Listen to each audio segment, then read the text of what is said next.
and there's a picture of him, and it says pirate underneath the painting, and he looks really upset. And I think that was the first thing that got me. He wants to be known as a pirate. I was looking through a book dealer's catalog, and I saw this picture that looked like it was from an Apollo 11 mission or something. It was, so, and I flipped past it, but the date caught my eye. It was 1874, and I was just like, okay, what is that? That is interesting. And the more I learned about it, the more fascinated I was. I mean, it's not only illustrating this, what strikes me as a very strange approach to science, that, my photographs of plaster of Paris models of the moon are somehow legitimate scientific enterprise, but also that it was one of the earliest books to include photographs at all.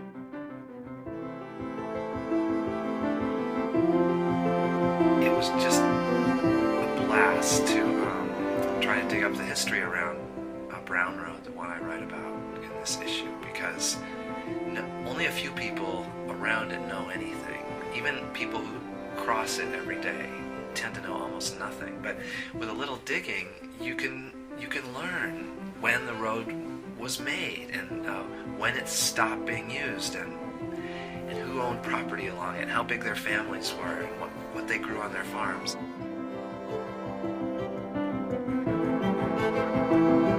I've always felt reading Frost that he opened my ears to place. I mean, is it that little poem in the first book where when he was living in England, the bird that thrusts in with needle bill and off a blossom in mid-air stands still. Well, hummingbirds exist in other places beside New England, but that seemed to me a good instance of there-ness in Frost's poem. Once you read it, you don't forget it.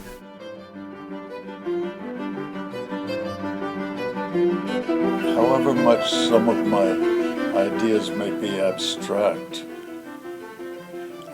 however vague some of my feelings may be, what is likely to get me started on a poem is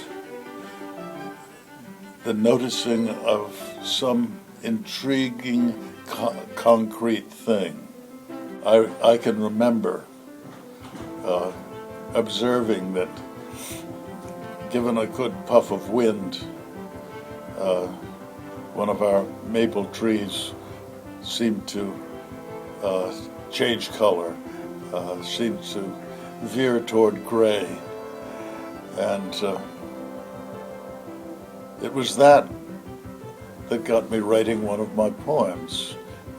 Not some abstract idea, not some argument I wanted to make, not some known feeling I wanted to embody, but just that thing, that common thing.